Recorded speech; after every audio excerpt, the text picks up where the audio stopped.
Run it up, then run it back. Run it up, then run it back. Run it up, run it back. Good morning. Welcome to Run It Back from cold, wet, rainy Los Angeles this morning. Can't golf, losing my voice, freezing. But it's Thursday, which is our Friday. Let me welcome my panel today, Stadium Insider Shams Charania, with all the tea and all the news, 3-time Sixth Man of the Year, Lou Will. What's cracking, y'all? Good morning, fellas. What's good? Congrats again on your debut hosting, Chandler. Hey, how about that? The kid's trying to do it all, and the second day I'm losing my voice. Just sounds about right. We had some games last night. We had some really good games. Started with Minnesota Timberwolves. Pulled to 20-6. They got smacked around by Joel Embiid. Finished with 51 points, 12 rebounds. His 7th career 50-point game. Second of the season. Against the number one defense, by the way. Tyrese Maxey also threw in 35 points. Lou, Joel, 12th straight game with 30 points, 10 rebounds, setting NBA records. What's your take? Dude is balling, man. Got to give him a lot of credit. 12 straight 30 and 10s, that's nothing to sniff at. You know, he's playing basketball at one of the highest levels of anybody else in the league. You know, it's only a couple of other different names that I can throw out there that's playing better basketball than him. You know, Luka Doncic is going to be one of those guys. It's going to be him right there in the mix, and then it's a collage of everybody else, man. You got to give him a lot of credit. He's been leading this basketball team at a high level. They're playing at a high level. I'm excited for things to come in the future for this team. But right now, Joel Embiid is super balling. It's crazy because he has to just continue to have games like this, right? For us to be putting him on the MVP radar with everyone, with Tatum doing what he's doing, Luka, Jokic. It's crazy that we're not even talking about him that much. But with what you're seeing with the 76ers so far this season, do you feel like this year the playoffs are going to be different? Now they got they moved on from James Harden. They got their team moving forward. Tyrese Maxey's been unbelievable. You think they're primed and ready to go this postseason? Yeah, it feels like it, right? Like this team, it feels like they've figured out their chemistry. They figured out the lineups. You know, there's a clear-cut pecking order. Who's going to take shots? Who's going to play defense? Who's the glue guy?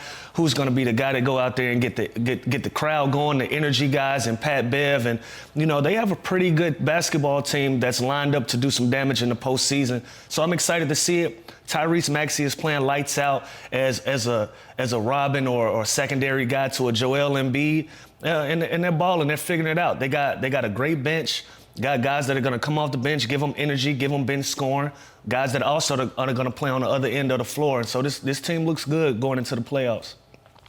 Yeah, when I watch them play, it's not just Joel Embiid and Tyrese Maxey, right? They're obviously the focal point. They get going. Things they did last night really special. But they have guys like, you know, Tobias Harris, Kelly Oubre that can go and get you 25. Like you said, the depth of their bench, the way they can defend, how deep they can go. They have size. They have they're versatile. So I really like what they're doing. Shams, they obviously made the big move, got rid of James Harden. Is there anything else in the horizon for them? The Sixers are continuing to look at the marketplace because, Chandler, you look at their asset pool, 3 first-round draft picks they can trade. They have a bunch of contracts, Marcus Morris, Robert Covington, Nicholas Batum. So Zach LaVine, OG Anunoby, those are 2 names to keep an eye on as guys that Philadelphia has monitored, has a level of interest in. And like Lou said, Joel Embiid has taken control of this team. I think he's dominating. It's clear. And what we saw from him going into the year was he was trying to see what this team would be. He was trying to see how would Tyrese Maxey come into the year, Tobias Harris. He was really at the beginning of the year just looking around, letting guys ease into the season. And they had Kelly Oubre start the year off. He was averaging 17 points a game. Then once he got hurt and he missed time, you saw Joel Embiid take his game to another level. He recognized there was a scoring punch that was missing in that starting lineup, and he's taken off. Another thing to keep an eye on is Tobias Harris. He's a guy in the expiring year of his deal, $39 million this season, and he's been the 1-2 punch at different points. A lot of teams are keeping an eye on him and seeing what exactly happens with him. The Sixers want to keep him around. They know how important he is. Lou, you played with him. I'm curious how you view Tobias Harris. There's different points. He'll be the number 2 guy. He'll be the number 3 guy, number 4 guy on any given night. Do you see him being in Philly long term? How do you view his future there and also as a player. Yeah, Tobias is a great player, but he's one of those kind of guys that he goes with the flow sometimes to a fault, right? He's such a team guy that sometimes he can get lost in the mix because he's just hey, I'm cool with whatever. Let's just figure it out on the fly type of guy. When teams need him to be aggressive, they need him to be a clear-cut number 2 or number 3 guy and be consistent throughout the course of the season. And so that's the problem I have with Tobias. As far as the 76ers go in the trade deadline, listen, if I'm 2 games out of number 1, why shake the tree? You know, we finally figured out a good chemistry, a good mix of guys that's working for us. Why throw somebody else in there? You know, granted, if you have an opportunity to go get a Zach LaVine or you have an opportunity to go get one of these high-level guys, you have those conversations. But if I'm playing good basketball, why bother with that? See, but how much of an upgrade is Zach LaVine, let's say, to a Tobias Harris, to a Kelly Oubre? Like, collectively, I think I'd rather both of those guys instead of a Zach LaVine, who, like you said, they just got rid of all the drama. They just got rid of an ISO score. They're finally playing through Joel Embiid, who's having another MVP type year. Tyrese Maxey's learning how to play off him really well. So it's like you said, wow, you don't fix what's not broken, right? Like, why even shake this up at this point? And that's right. why I think Philadelphia is going to be. Yeah, and like Luke said, I think that's exactly why Philly is going to be patient. The fact that they have these assets now, 3 first-round picks, they could easily roll it over into the summer. And then you'll have a bunch of guys next summer when there's going to be guys like Kawhi Leonard, Paul George. There's going to be some high-level free agents available next summer. That's when you could, better utilize those picks. Yeah, also recently, Lou, Joel Embiid, per usual, likes to throw a little shade. He's recently saying that you can't win playing ISO ball, which is also kind of funny because they're still third. they're still third in ISO still ball. Still third in ISO basketball. But all right. Was this just a straight heater at James Harden, or is this just him, trolling like he usually does? I think this is just him trolling like he usually does. Listen, for a guy that's going on 12 straight games with 30 and 10, if you're still thinking about James Harden, there is an issue there.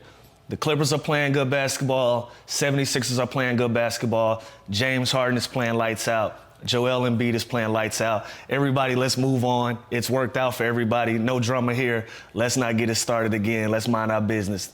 James Harden is way in the Western Conference. I'm in the Eastern Conference. Let's just leave it alone. In order for us to see each other where it matters, it's going to have to be in the championship. So if this was a shot at James Harden, I'm going to call him petty on that. But I think he was just talking about basketball. But with Joel, nobody ever knows, man. Yeah. Can you imagine if that is the finals? Well, sticking with James Harden and going out west to the hottest team in the NBA, the Clippers moved to 17-10. They defeat the Mavs 120-111 for the 9th straight win. Without Paul George, he was out with an illness. Listen, Luke, Kawhi Leonard, he's played in every game this season. He's having his most efficient season. Is this dude, after everything he's been through, all his injuries, still getting better? No, I don't know if he's getting better, but I know he's healthy. I know he's healthy and I know he's consistent. And it's been a joy to see him out on the floor as much as we have. He's gotten the load management thing off of his name. At one point, they were trying to make him the poster boy or make him the example of what load management looks like. And Kawhi decided he wanted to turn the page on that narrative. I'm just going to go out, play as much as basketball as I can. I'm healthy. I'm capable of doing it. And at the same time, I'm going to play at a high level, averaging almost 25 points a game and 6 assists. I'm impressed with the 6 assists. He's playing team basketball, taking opportunities that's coming to him and playing in the system of the basketball team. So I don't know if he's getting better, but I'm just glad to see him healthy and consistent. Yeah, next up for the Clippers is the Thunder. Young, one of the most exciting teams in the NBA. When does this run end? Does it happen tonight? I don't see it happening tonight. I know they got OKC tonight, then they got Boston right after that. Listen, if you're a team that's won 9 in a row, it's hard for me to bet against you. And so I think this streak still continues after tonight. Yeah, this team to me is similar to Philly, right? Where like a Paul George goes out, they have a different guy to step up. They have Trey Mann to fill it in. They have Norman Powell. They have Amir Coffey last night that gave him great minutes, giving him 12 and 5. So I think when you get to the postseason, we always talk about how the rotations, they shorten, but there's always illnesses that pop up. There's always injuries. And to have this luxury of being able to go 9, 10, 11 deep is only going to help them. But another unsung guy that we don't really talk about much is your guy, Lou, Zucci man, Zubats. He's averaging 12 and 9. How critical is that for this team, with the star power to have a big role player like that that's solid every single night? Right. So Zubac, his success is personal for me. We spent so much time with him trying to turn him into a dynamic pick and roll guy. Make sure he's aggressive on the glass and just being that 5 that you need to anchor your defense, being that 5 that you need to be a lob threat, to be a pick and roll threat, to be somebody that you can really depend on. And he's finally figured it out. He's finally turning that corner. And it helps that he has a myriad of talent to play around him and to be a sponge and just to create opportunities for himself to be in that situation. So I'm so happy to see that he's meshing well with these guys. And listen, he's eating off of the land. He's getting an opportunity to play with some of the game's best basketball players in the world, and he's being able to have success in the mix of that. So I'm super happy and extremely gracious for the success that he's had and the way that he's been playing. Yeah, Shams, obviously the Clippers, since the move, they've been so highly criticized. Everyone, writing them off. It's not working. Why make this big splash for James Harden? It's working now. So what's been the biggest difference for the Clippers during this stretch? I think it's just the seriousness that they went into the season with as far as how important they wanted to take the regular season. And Ty Lue, the front office, they had conversations with Kawhi Leonard, with Paul George about this regular season, what's at stake. There's a lot of futures in play with the Clippers. They decided not to extend it.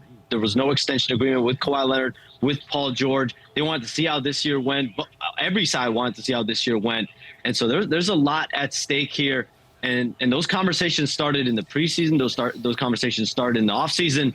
And like we've seen, Kawhi Leonard has played every single game. He's healthy. He's in the lineup. And he's too talented. He's too good. He's too refined. His game is too nice at the end of the day for him to just take a backseat on any given night. And we saw last night with Paul George sick. Kawhi Leonard stepped up. I still think he has the ability to be the number one player, number one option on a championship team. This Clippers team is taking this regular season with some seriousness. Also, I hope people are now seeing that Russell Westbrook is not this villain, right? This is a guy who was in the starting lineup, playing major minutes, having a huge role. And now his role is diminished a little bit, right? He's still getting some time. He's still playing 20 plus minutes, but this is a guy who's sacrificed a lot. He's going down towards the end of his career. Again, he was having an unbelievable year. And then through this trade and everything that happened, he's the one that really had to sacrifice and come off the bench. So it's funny how media spins and creates these narratives about guys, but he's really taken a back seat, which to me is a huge mature move for him to be able to do this, to allow the Clippers to even be shining right now and getting on this winning streak. But on the other side, Mavs, Luka, it's funny. I'm looking at him, Luka had an off night last night. The man had 28, 9, and 10. How absurd is that's an off night for Luka? This earpiece is giving me hell today, but he wasn't efficient. he wasn't efficient, but listen, I'll take that stat line on any given night. Granted they lost the basketball game, ran into a red hot Clippers team, but I'm gonna take this stat line from Luka. He still was aggressive.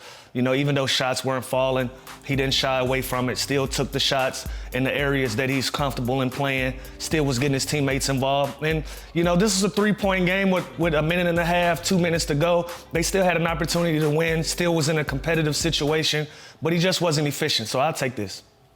Yeah, that's the biggest difference for me is when Luka is 2 for 11 from the 3-point line with 5 turnovers, especially with Kyrie Irving out, he's got to be flawless, right? He's got to be perfect. He can't be having these possessions where he's hoisting up these bad shots, not getting his team good looks. But Kyrie Irving, Shams, he's been out with this heel contusion. What's the latest on him? Because the Mavs need him.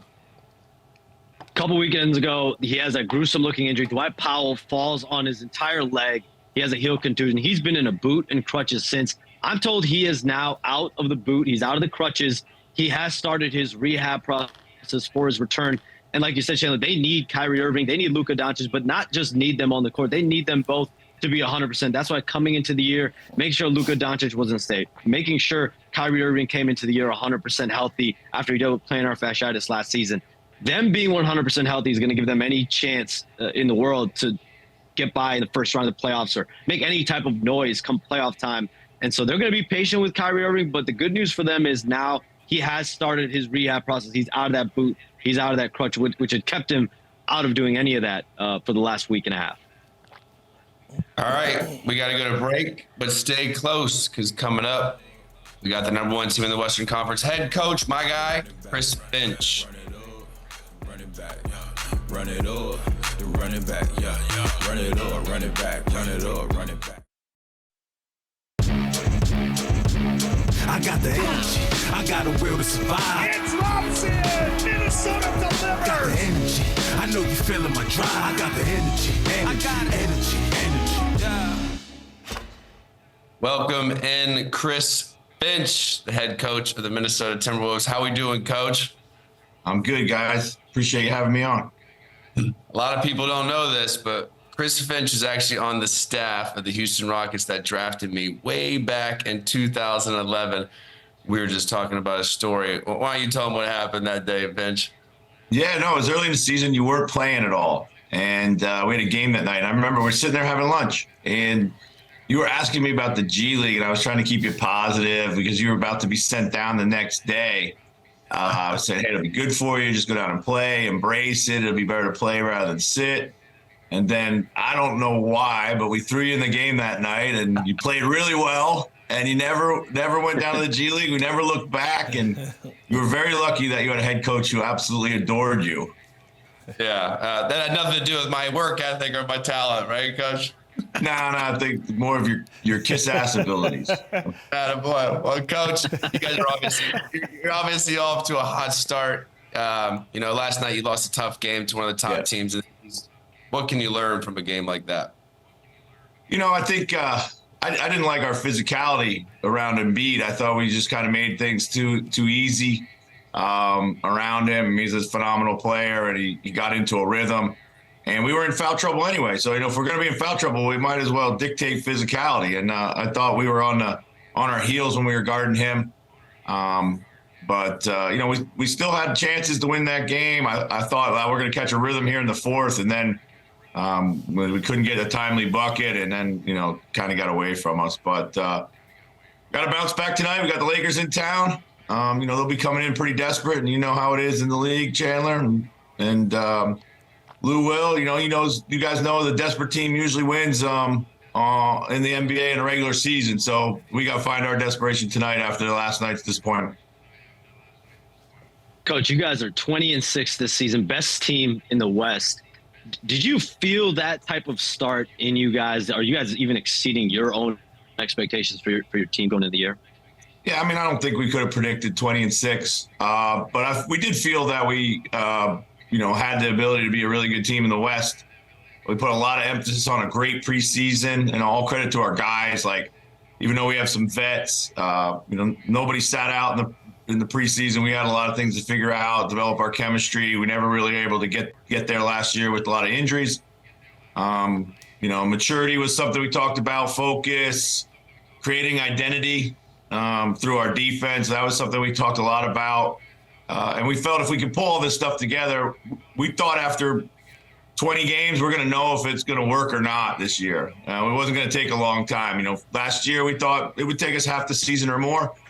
This year we figured if it was going to work, it was going to work early. And, fortunately for us, it has done. So now we just got to, maintain it and keep making some tweaks to what we do and learn as we go.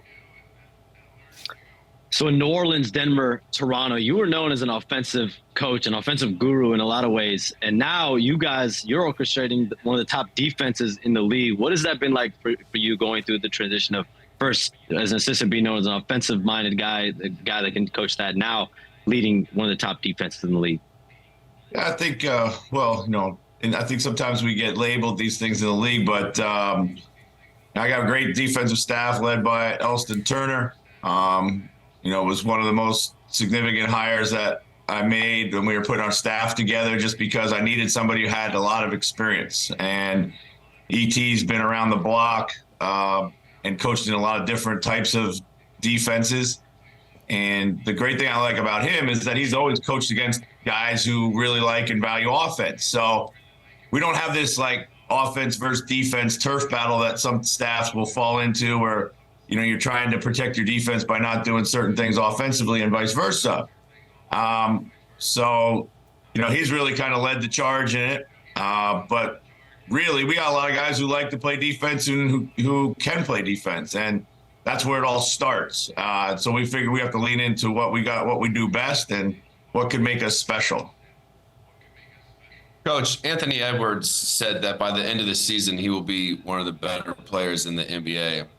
I think he's already there. I think he's one of the best two-way players in the NBA as well. You obviously agree with those comments by him? Yeah, for sure. I mean, Ant's still a young player on the rise, but his, you know, it's consistency is what it's all about, Chandler, as you know. Like, being, you know, when I first got here, he played well 1 out of every 3 games. Then he grew it to 2 out of 3, and now he's really at 3 out of 3. I mean, he's playing at a high level every single night. We pretty much know what to expect. He's seeing a ton of different defensive looks. He's learned a lot, you know, defensively off the ball. His awareness has gotten better and better, and on the ball, when he locks in and takes the matchup, he can be special. Really can be.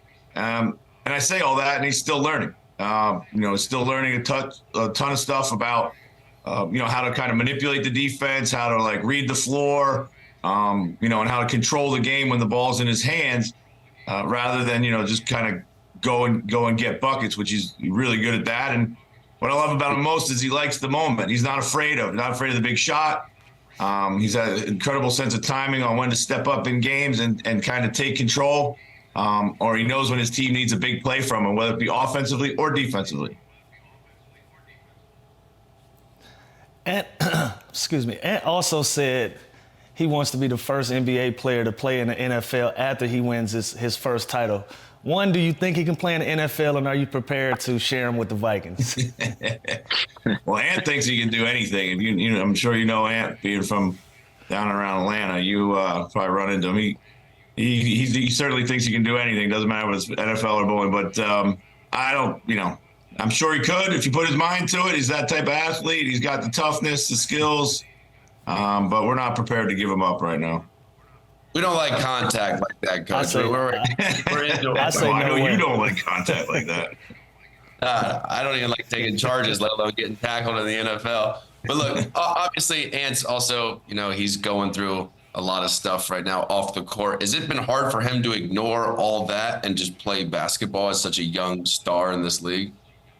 I mean, I think, you know, as competitors and people who come to work every day, fortunate to do what we do, regardless of what's going on in life, it gives us an escape, an opportunity to go out and just kind of focus on what we love to do and be surrounded by people that are going to, you know, support you in the right ways. So, you know, as a young person, as a young player, we all have a lot of maturing to do, and we're here to help that in any way we can, whether it be on the floor or off. Last year, Coach, Karl Anthony Towns had a bit of an up and down year. Obviously, he had that injury, the calf injury that sidelined him a couple months. He missed time. Are you seeing something different in him? Seeing him, obviously, him and Anthony Edwards, their relationship, they've really embraced each other. Have you seen a different approach to him, a different start to him this season? Yeah, you know what, Shams, like he's, in many ways, he's kind of been the glue to all of this, because it's his willingness to kind of sacrifice just enough with whether it be spacing or touches or taking on, you know, defensive assignments that traditionally hasn't been, you know, guarding guys in actions or rotations, you know, mostly been guarding and pick and roll in his whole life. And just kind of embracing all these things and kind of learning through it. And then staying patient and aggressive when he has his opportunities. Cat's an extremely efficient player. So, you know, he can still do a lot of damage with less shots. But he's, you know, last year I thought he deferred too much at times trying to make the thing work with Rudy. He lost his chemistry with Ant when he was out for those 50 games. We figured that would come back naturally. We told him, just don't worry so much about Rudy. You know, go be more aggressive for yourself. and the Rudy plays will happen in the flow because, trust your skill and your talent. He's playing pretty much like a 50, 40, 90 clip right now, which is incredible. And it just comes down to his patience and his poise and his willingness to kind of let the game happen for him and then take the moments that, as they come rather than always trying to force himself into the game. And he's called himself one of the best shooting bigs in the league. He said ever. Would you agree with that? Well, he's one of the best shooters in the league. I mean, he with his size and range and ability to get it off pretty much at any point in time. He can make step backs over people. I want him to shoot more threes. At times, I think at times as a team, we struggle to get our 3-point volume up just with the way we play. I'd like to see him take even more, but he's one of the best shooters in the league. And for sure, kind of as the bigs go, we're seeing more and more bigs being able to step out and stretch the floor. It's probably one of the biggest dynamics that is changing in the game right in front of our eyes is these incredibly skilled bigs. Like you see it last night, we were on the wrong end of it again, but these are the guys that are really changing the game. Yeah, Finch, the trade to acquire Rudy Gobert was highly criticized in a league that was going small, like you just said, stretch 5, stretch 4s. You guys went with the double big that not everyone was doing. Is that something that you looked forward to? That's something that you thought would pan out sooner? What was your take on it? As the head coach, were you excited to have these two together? Yeah, I was excited, Chandler. I think a couple things. One is when you already have Karl Anthony Towns on your roster, at the time, you're not going to go small. You're not taking a guy like him off the floor. Your small ball is not necessarily going to be better than, let's say, Golden State's small ball. And when you have a chance to add somebody like Rudy Gobert, who plugs a lot of the things that, plugs a lot of the holes that you had in your team, such as rebounding and defense and rim protection in particular, you got to do it. So we were all really, really excited about it. And we thought we could maybe zig in a league that was zagging. And, we thought last year it would take us 40 to 50 games to figure it out, find a rhythm, go through enough learning experiences to see what worked, what didn't work, and pare it all down. We never really got there because of the injury to Karl. So we kind of had to keep reinventing ourselves. We became like a spread pick and roll team around Rudy. And, we ended up having success in that we were able to salvage a season that looked lost and have a pretty good showing in the playoffs. From all that, we learned, though, when Cat did come back, enough that we come into the offseason and make it work. And it's been the willingness of our players to make it work, and they really enjoy each other. And then everyone else had to kind of keep developing their chemistry with Rudy.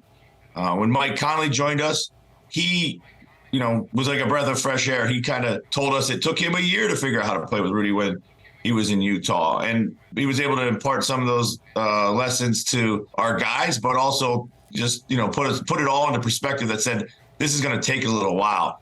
I mean, if you think about when LeBron went to Miami, it took them a year. These moves take a while for everybody to kind of find their new role, their new rhythm. And then, you still might be a piece or two away from really making some noise. Yeah, sticking with Mike Conley, coach, 17-year vet, one of my favorite teammates I've ever had. He's kind of stabilized the team. How much of a breath of fresh air has he been? Yeah, he's been everything, really, in terms of his leadership. His leadership is, and Mike, he's a quiet guy. He's talking to the guys all the time individually. He's not a talk in front of the group guy. He's not a rah-rah guy. He certainly communicates with the coaches.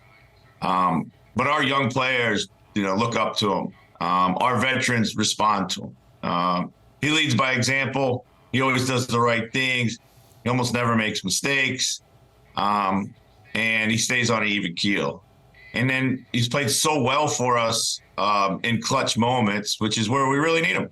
We need him to kind of stabilize the ship, read the defense, get the ball to our best players, and play off that and make plays for himself too.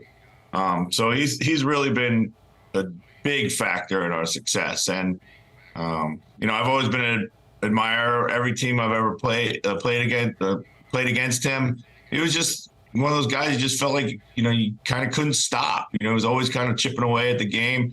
And then he hurt you when you didn't need, when it hurt the most, really. in the past, you guys had somewhat of a tendency to maybe get rattled down the stretch of games, but now the resiliency that you guys have shown this season. I know you're the reigning coach of the month. Is there any adjustment you've made as a head coach? What have you seen that's really led to a change where now you guys are stable down the stretch of these games?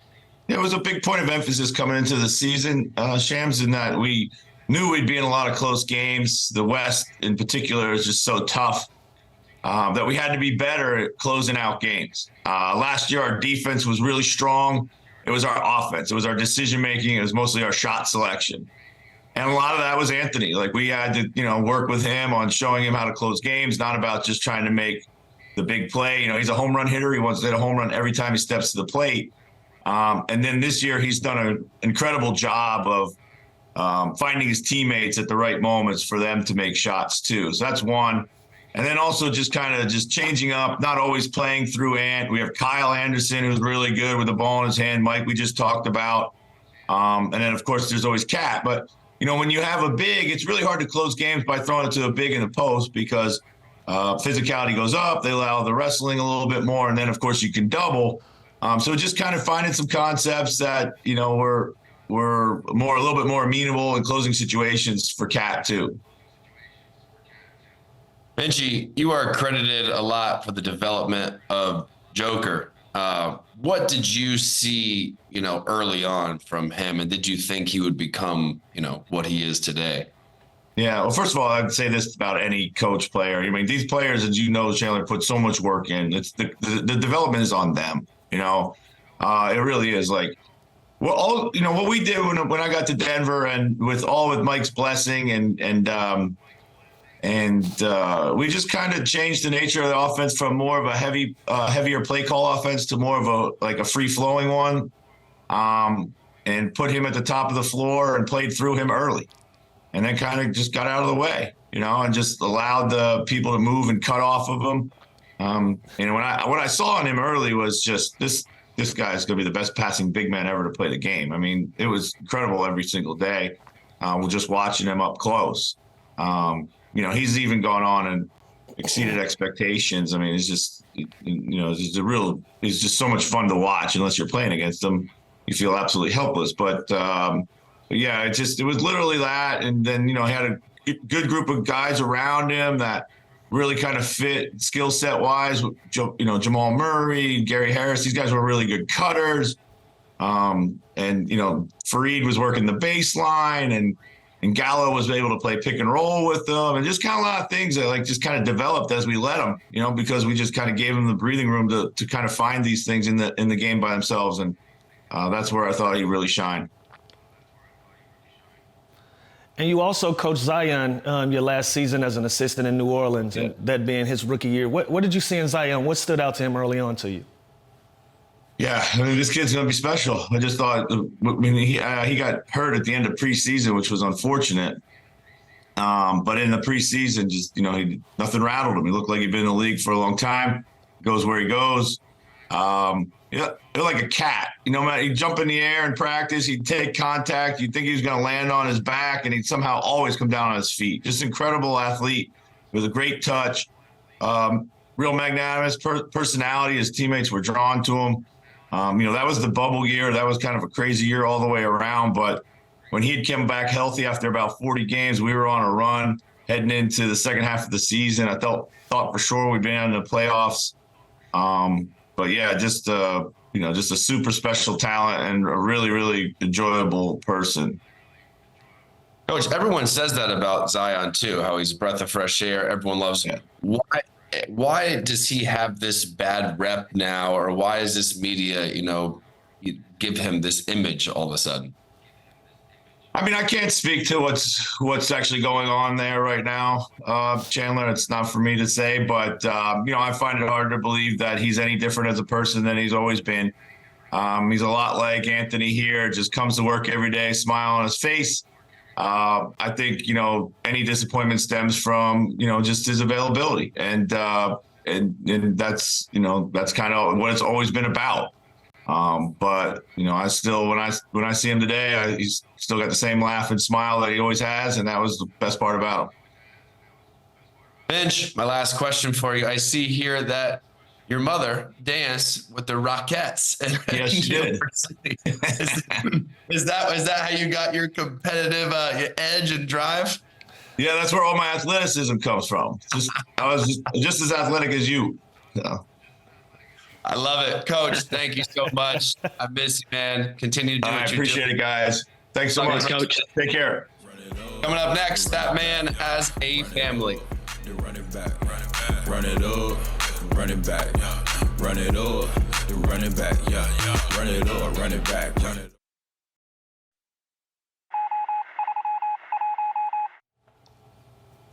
It is time for the Shams Scoops. Why you get paid the big bucks, Shams? What's the latest on Mitchell Robinson?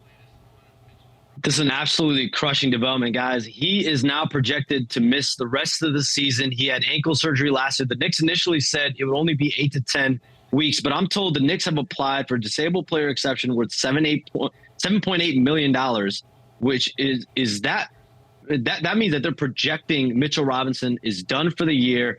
The NBA doctors are now going to conduct a review of his ankle, of the injury, and the Knicks are in a tough spot now because Jericho Sims is out for at least 1 to 2 weeks, and now Mitchell Robinson could be done for the entire season. I expect they will be active in the marketplace potentially to look at centers. That is a tough blow. Lou, they sit in the 5 seed, kind of right in the middle of the pack. How hard is this for them moving forward, who's been so critical to their team? Yeah, this is going to be tough. Like Shams just mentioned, not only Mitchell Robinson, but the backup is also hurt. So size-wise, this is going to be a big blow to this basketball team moving forward. And so, like Shams just mentioned, they're going to have to be active in the market and see if they can plug in some of these holes. But size-wise, this is going to be an issue for the New York Knicks. Shams, Ben Simmons has been out since early November with some nerve irritation. What can you tell us the latest on him, and can we expect him back anytime soon? Ben Simmons has resumed some on-court activity, individual work, but the Nets said yesterday he will be reevaluated in another 2 weeks. So he's been out, like you said, Chandler, since November 6th. The expectation is he's still well off from a return. This ramp-up process is going to take at least a few weeks here for a true return to play. Chandler, you've dealt with a lot. I think you're probably someone that can speak to the mental fortitude it takes to come back from injuries. We're not knocking Ben Simmons with backs are serious. How do you approach it if you're Ben Simmons right now and you've dealt with this for multiple years? I mean, man, it's tough. There's nothing worse than injuries, and it's hard. It's hard to keep, your mental strength, where it needs to be to continue to go every single day and rehab and practice and stay in shape. And you can't emulate playing in a game. You see John Morant the other night, as good and as explosive he still was, he was still gassed and he still wasn't in NBA game shape. So for Ben Simmons, it's been through a lot. I don't know the exact issue, what it's been, whether it's been his back, his nerve, his mental health. Is kind of a combination of everything, but just feels like in this situation when it rains, it pours, man. It continues to get worse, but hopefully he's got great people around him. Hopefully he's got the support system. He's working his tail off because the guy was a special player. The guy's a 6'10" point guard who had an unbelievable IQ, his vision, the way he passed the ball. So it's crazy kind of what's happened to him, but hopefully he can get fully healthy soon, handle whatever going on, with his mental issues, and kind of get back on the court, because he's a heck of a player when he's talented and fully ready to go. And same thing here with Ricky Rubio. He hasn't played this season while taking care, of his own mental health. What can you tell us about him? Yeah, this is a guy you both have played against, and I'm told the Cavaliers believe Ricky Rubio has played his last NBA game, 12 seasons. We wish him nothing but the best as he spends time in Spain, from what I'm told. Hasn't done anything basketball-wise in months, isn't really preparing to return to action anytime soon as he deals with mental health issues. The sides have begun discussions, I'm told, on a potential parting of ways. That could be a buyout, that could be a waive, that could be a trade. This is a team that's dealt with a lot of injuries. Darius Garland, Evan Mobley both underwent surgeries. Garland for a fractured jaw, Mobley for his knee. So this is a team that needs another body. So we'll see how they free up that roster spot that's now currently being held by Ricky Rubio. Well, now it is time for that man. We got a lot. We got a lot on tap today. Up first, I missed the beginning of it. SGA absolutely sends Oh, the defensive player. That's of the year. nasty. Lion. You didn't even push off. Whiplash. You didn't even push off. That was clean. Shams, I like when you're a That's part of clean, it. yeah. I want to hear your breakdown on some of these highlights here, Shams. That was clean. Hey, that was a clean crossover. That's the Lou type move right there. Actually, I could see Chandler doing that too. The spin cycle here. This was my move. I could never really blow by you, so I had to kind of spin and not dunk and kind of finish around the other side. This kid can do it Just all. so smooth. It's the rookie of the year right there. See, I That's don't a Chandler understand. move right there. I don't understand. Who, on offense or defense, Shams? Defense. I can see you making that block. What the Like- do you understand about this? At this point, don't you know someone's coming behind you on the break? How does this continue to happen every single game? Yeah, I mean, I just You gotta don't go Get for it it on the if you're glass Tyler Hero. and hope for a goaltend. Yeah, you got to get on the glass. You got to dunk it. You got to get to the other side. Alperen. Oh. Seagoon. Yikes. Oh, no. Oh, he literally almost broke this kid ankles just now. Oh Usually my you God, can- touched the earth. Usually you can justify it with a push off or a toe step. This had neither. This absolutely had neither. Caruso. Oh, Another one. Okay, Another Alex come from Caruso. behind. See, I feel like this one's That's this that one's Laker training camp right there. yeah. This one, I'm if I'm playing, I'm fully expecting someone always being behind me doing this. This is tough. Caruso He's can down. get up now. He can play. That's why teams want him. Oh, How do you This guard was that? underrated. How do you yeah, guard KD that? knocked the dust off them young legs. Yeah. I like to see when the OGs go above the rim, right? It makes me happy. Oh, got it. This was absolutely filthy. Another one. Look, All right, Trey we didn't Lyles really trying to touch- run down court real quick. We didn't touch on this What? game. What a back-to-back game. You can see Jaylen Brown with no Tatum last night. He wanted this moment. He wanted to take over. He wanted to be the number one guy. Oh. I was gonna say, Chandler, can Jaylen Brown be the number one guy? Sure was last night.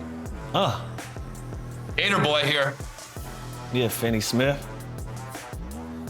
This one was Got all little right. key hops, you know? Chest to chest, though. We haven't talked about the Yeah. Brooklyn Nets one time this season. We talked Start about the Ben Simmons. petition.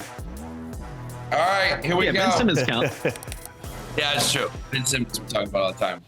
Time now for you buying that. All right, starting with you, Lou. There are rumors that the Jazz are looking for a Donovan Mitchell type return for Lauri Markkanen.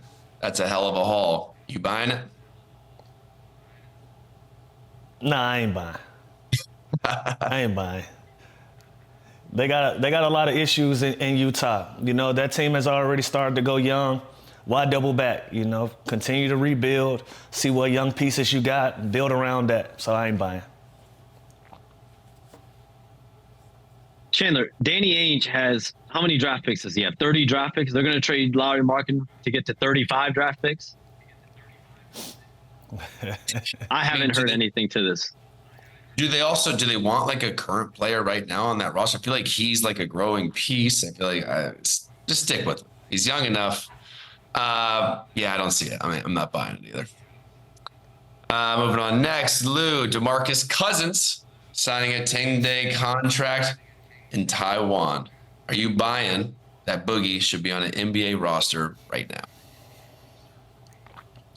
Absolutely. I once felt like he should have had an opportunity to continue his career in the NBA. And so, you know, fortunately for him, he's found somewhere to hoop. You know, hopefully this turns into some good energy. He can find his way back home and back in the NBA jersey. But I'm buying. You got to start somewhere. Sometimes when the phone don't ring, you got to take what's available. And this gives him an opportunity to continue on to play basketball. And hopefully he builds on this and get to another level. And so I'm buying. Good luck, Boogie. Lou, Rich Paul is denying that his client Zach LaVine is pushing for a trade to LA, saying it's not just one team. Are you buying that the Lakers aren't at the top of his list? I'm buying that Zach LaVine isn't pushing for this, but I'm not buying that Rich Paul isn't pushing for it. So I'm sure Zach is allowing him to do his job, but you know, in internal conversations, you know, Rich Paul is going to make sure the big dog client got what he need around him to have championship runs. And so, am I buying that Zach LaVine has the Lakers at the top of his list? No, I'm not buying that, but Rich Paul for sure. Shams? I think Zach LaVine needs to get back on the court and needs to be back on the court so that other teams can look and see how he looks, so they can see if they want to trade for him or not. Why you always got to be so politically correct, Shams? Damn it. I'm just giving the information, baby. It's crazy. All-star voting. All-star voting is already here, which is wild to me. I feel like the season just started. Lou, are you buying that the fans should still be able to vote and pick the all-star starters? To an extent. I'm buying to an extent. I like the fan engagement. I like them to have the opportunity to feel like they're involved in it. But, you know, sometimes fans, they only know what they know. You know, they're gonna vote for the guys that are on the commercials. They're gonna vote for the main guys. And sometimes I don't think they're knowledgeable enough about the game in some aspects to take a deep dive into the other guys that deserve those opportunities as well. And so sometimes they get it right. Sometimes they get the obvious ones right, but sometimes they get it really, really wrong. And, you know, that's to be expected. They're fans. You know, they're not experts at the same time. And so I say continue on, allow the fans to continue to vote until we figure out a better system for it. Yeah, Shams. Remember like a couple years, like Jeremy Lin or Zaza Pachulia, like they had all these votes. Like Andrew Wiggins made it a couple years ago, and a lot of it was fan voting after you know his first full year with the Warriors. And I think, listen, it's not just all fans. I think it's a mixture of fans, coaches, media. There's several factors that are voting for all-star game starters. The reserves are decided just by the coaches, but the starters, it's a pool of people. And yeah, the fans take up, I think, 50% of the balloting. So to me, if you're playing on a high market team and you're playing well and you're a guy like Andrew Wiggins, you have a chance to get voted in for sure. Love it. Going to break, run it back, turns in a moment. Run it back, run it up, run it back, run it up, run it back, run it up. Lou, we're going to finish this thing off with a prop party, sticking with the Clippers Thunder game tonight. I got Josh Giddey 4+ assists. I feel like that's wildly low. Clippers played last night. We don't know if Paul George is playing. We don't know if Kawhi Leonard's playing. I like it also going under 230 points. Lou, what do you got? I'm all in on the Clippers. Until somebody beat them, I'm rolling. So I got Clippers first half, and I got Clippers money line all the way. I love it. Can they get 10 in a row? Have a good weekend, guys. We will see you Monday. Congrats, Chandler. I have a pin to throw. Run it back, run it up, run it back, run it up, run it back, run it up.